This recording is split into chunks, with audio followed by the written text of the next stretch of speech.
I do wonder what it's going to be like when we are really far from Earth and can see it. The sensation of being so far away from everything that you know. I had that sensation on the space station the first time I got to sit in the cupola for a really long time.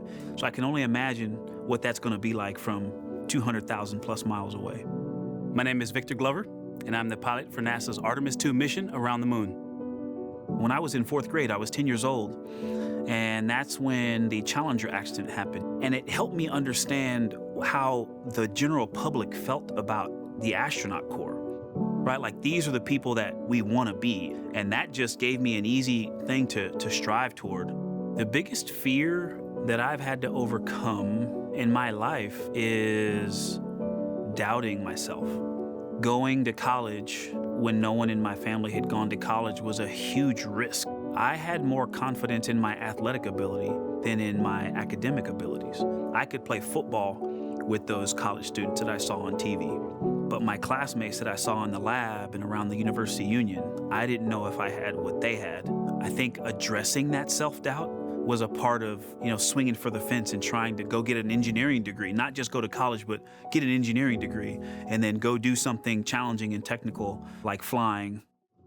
Apollo is known for sending humans to the moon.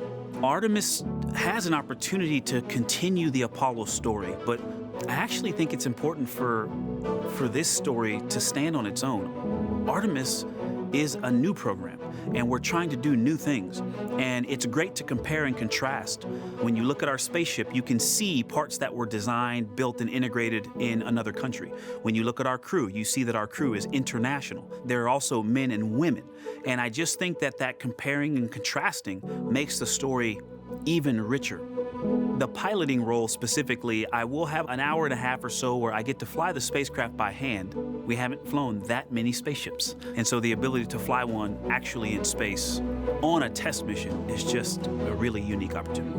I can't tell you how I'm going to feel when we fly by the moon and see the moon up close and the Earth from 250,000 miles away, but I don't use the word excited because I'm focused. What we do, this is very serious and it's very risky, and we are all intimately familiar with that risk.